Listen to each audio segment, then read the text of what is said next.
চুনারঘাট থেকে বন্যা পরিস্থিতি নিয়ে আমি সঙ্গে আছি মাসুদ আলম। দর্শক, আমরা ইতিমধ্যেই দেখতে পাচ্ছি যে আপনারা দেখছেন এখানে কিন্তু যে মধ্যখানে এই ব্রিজের চুনারঘাট উপজেলার খয় নদীতে কিন্তু এই ব্রিজটি অবস্থিত। এই ব্রিজে আপনারা দেখতে পাচ্ছেন মধ্যখানে যে পিলারটি আছে এখানে কিন্তু বড় আকারের একটি গাছ লেগে আছে, যেই কারণে এখানে অনেক গাছ ময়লা আবর্জনা এখানে আটকা পড়েছে। আর এই গাছটা লাগার পরপরই আমরা যতটুকু জানতে পারলাম যে এখানে যে মধ্যখানের যে একটি খুঁটি এবং এর পূর্ব দিকে দক্ষিণ পাশে যে আরেকটি খুঁটি, দুইটি খুঁটি কিন্তু একটু নিচ দিকে তলিয়ে গেছে। আসলে এই এজন্য কিন্তু ব্রিজটি একটু কাত হয়ে গেছে, আমরা দেখতে পাচ্ছি এটি কিন্তু ঝুঁকিপূর্ণ হয়ে দাঁড়িয়েছে।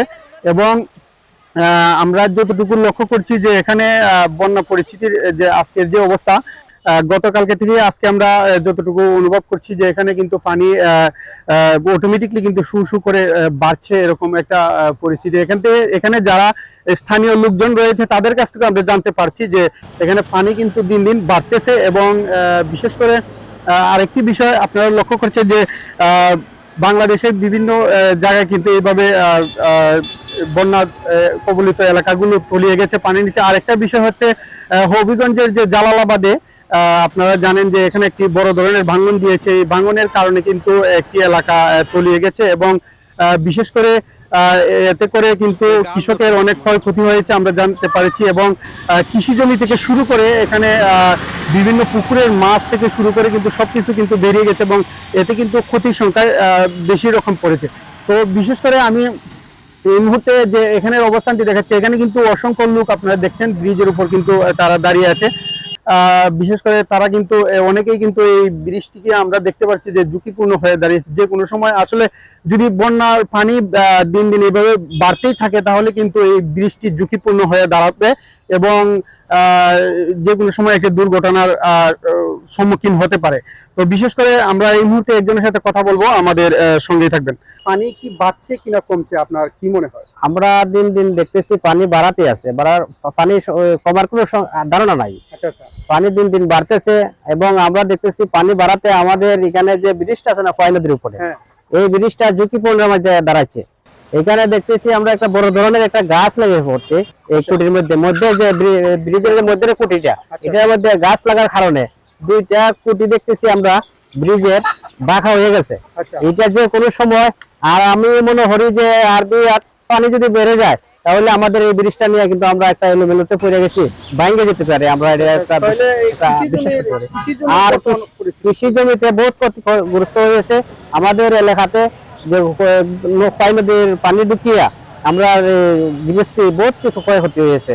আমাদের ধান বহুত নষ্ট হয়ে গেছে, ধান কিন্তু ফাঁকার সম্ভাবনা হয়েছিল, এখন কিন্তু এই ধানগুলো নষ্ট হয়ে গেছে। এই ফাঁকা ধানগুলো যে আসলে নষ্ট হয়ে গেছে, এই বছর কৃষকের আসলে কি অবস্থা হবে বলেন?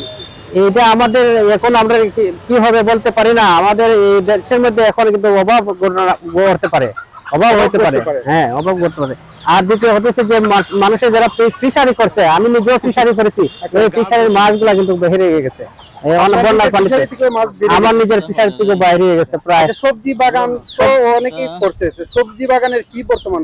সবজি বাগানেরও অনেক ক্ষতি হয়ে গেছে, বৃষ্টির কারণে অনেক ক্ষতি হয়ে গেছে অনেক সবজি বাগানের। আরেকটা বিষয়, যেহেতু আপনারা এই নদীর পাশেই আপনাদের বাড়ি, জি জি, তো আরেকটি বিষয় আমাদেরকে বলবেন যে এখানে যে অবদায় কি কি সমস্যা আছে, যে পানি অনেক সময় যে এলাকায় ঢুকতে পারে কোন কোন কারণে? আমি যতটুকু বুঝতে পেরেছি যে অবদার যে একটা কোম্পানি আছে, অবদার লোকের কাছে আমি আবেদন করছি এই কথাটাই। আমাদের অবদায় অনেক জায়গাগুলায় আমরা দেখতে পাচ্ছি ছোটখাটো ভাঙ্গা আছে অবদার চরকের মধ্যে, এই ভাঙ্গাগুলা রিফারিং করার জন্য এটা আমি আহ্বান জানাচ্ছি যে অবদার লোকের কাছে। আমাদের এইগুলা কিন্তু ভাঙ্গা যাওয়ার সম্ভাবনা বেশি, এগুলা যদি করে তাহলে আমাদের অনেক বিপদ হইতে পারে। এই মুহূর্তে আমরা বিভিন্ন মানুষজনের কাছ থেকে জানতে পারলাম যে এই ব্রিজটি নাকি দুইটি খুঁটি আসলে নিচের দিকে একটু দেবে গেছে। আসলে এই বিষয়ে আপনি তো স্থানীয়, এখানে আসলে আমাদের এখানে যে এই যে নদীটা দেখতে পাচ্ছেন, আমাদের স্টিলের ব্রিজটা, তো এখানের মধ্যে কিছু বালু নিয়ে কিছু ব্যবসা আগে ছিল, তো এটার কারণে নিচে যে মাটিগুলো আছে, এখন বন্যার যে পানি আসছে ওইটার কারণে মাটিগুলো সরে গেছে, যে কারণে একদিকে পিলারগুলো একটু দেবে গেছে আর ব্রিজের অবস্থা খুবই খারাপ। আর এদিকে কিছু ময়লা ফেলানোর কারণে মানে মাটিগুলো নরম হয়ে যাওয়ার কারণে মানে পানির স্রোতের সাথে মাটিগুলো চলে গেছে। আর এখানে আমাদের যে এলাকাবাসী আছে, মানে সোনারঘাটে যে নদীর পূব পারে যত মানে মানুষ আছে কিংবা যত জনগণ আছে, মানুষ লোকজন যারা আসা যাওয়া করে, এই একমাত্র আসা যাওয়া করার রাস্তা হলো এই ব্রিজটা। এখন এই ব্রিজটাকে যদি আমরা গুরুত্ব না দিই তাহলে আমাদের বিষয়টা খুবই খারাপ দাঁড়াবে। যদি একটা ব্রিজে একটা দুর্ঘটনা ঘটে তাহলে শুধু ব্রিজটার সমস্যা হবে তা কিন্তু না, পাশাপাশি অনেক লাখ লাখ মানুষের মানে আসা যাওয়া যাতায়াত করার মানে শহরে আসা যাতায়াত করার রাস্তা বন্ধ হয়ে যাবে। ক্ষেত্রে আসলে কেমন ক্ষতি হয়েছে এই বন্যা? কৃষি ক্ষেত্রে তো মানে আমি কি বলবো, মানে খুবই খুবই খুবই খারাপ অবস্থা। কারণ কৃষি ক্ষেত্রের মধ্যে পানির কারণে মানুষের যে যারা ধান রোপণ করেছিল তাদের ধান মনে করেন পানির নিচে চলে গেছে, আর অনেকের কৃষি মানে শাকসবজি গুলো অনেক ক্ষতিগ্রস্ত হয়েছে। যেহেতু এই ধরনের ক্ষতিগ্রস্ত হয়েছে, আগামী দিনগুলো কেমন ভাবে কাটবে বলে মনে করেন আপনি? আগামী দিনগুলোতে মানুষের আর্থিকভাবে খুবই খারাপ সিচুয়েশন যাবে আমার যেটা মনে হচ্ছে, কারণ সবারই অনেক ক্ষতি হয়েছে। অনেক কৃষক, আমরা অনেকে যারা আছে চাকরি করি তাদের চাকরির উপর ডিপেন্ডেন্ট থাকি, কিন্তু অনেক কৃষক আছে যারা কৃষি কাজের উপরে ডিপেন্ডেন্ট। তো তাদের কৃষিকাজ যেহেতু নষ্ট হয়ে গেছে তাদের আর্থিকভাবে অনেক খারাপ পরিস্থিতি আসতে পারে। তো আগামী দিনগুলো আসলে কুলিয়ে উঠতে গেলে আপনার কি কি প্রয়োজন হবে বলে মনে করেন, বা কি কি করতে? তো আমি মাননীয় যে দায়িত্বপ্রাপ্ত যে আছেন তাদের মানে তার উল্লেখ করে বলতেছি, উনি যেন কৃষি যে কৃষকগুলো আছে তাদের প্রতি একটু লক্ষ্য দেন, আর এই ব্রিজটার প্রতি একটু লক্ষ্য দেন। ব্রিজটার যে সিচুয়েশন, যে খারাপ অবস্থা, এই ডাস্টবিনের ময়লাগুলো একটু দেখেন আপনারা, ডাস্টবিনের ময়লাগুলোর কারণে খুবই খারাপ অবস্থা হয়ে গেছে। তো আমি তাদেরকে উদ্দেশ্য করে বলছি যেন এই দিকটার প্রতি একটু কড়া নজর দিয়ে এগুলো দেখেন, আর যে কৃষি পণ্যগুলো যে নষ্ট হয়েছে তাদেরকে আর্থিকভাবে সহযোগিতা করার চেষ্টা করেন। ডাস্টবিনের যে ময়লাগুলো আসলে এটা একটা জ্যান্ত নদী বললেই চলে। জি, তো আসলে এটা কি নদী দূষণে পড়ে কি? অবশ্যই নদী দূষণে পড়ে, কারণ এই নদীতে আমি নিজে ছোটবেলায় গোসল করেছি, খেলাধুলা করেছি। এই নদীটা খুবই পরিষ্কার ছিল, কিন্তু ইদানিং মানে নদীটা খুবই ময়লা হয়ে গেছে।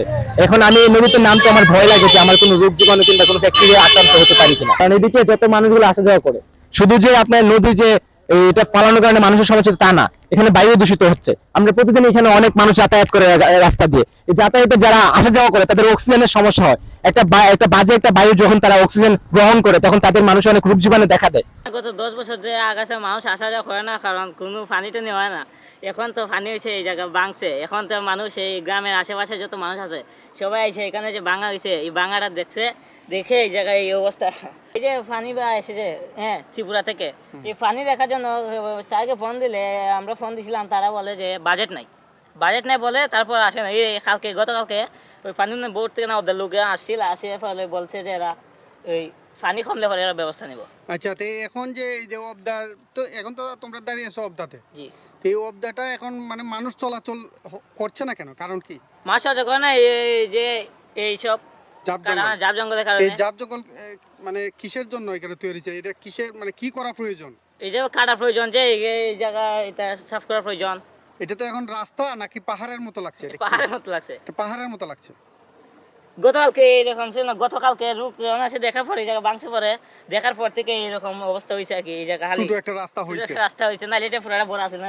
দর্শক, এই মুহূর্তে আমরা আমখান্দি যে খোয়াই নদীর বাঁধ, যেখানে এই বাঁধের পাশে আমরা যে অবদাতে দাঁড়িয়ে আছি, অবদার একটি দৃশ্য আমি এই মুহূর্তে চোখে আমার পড়লো।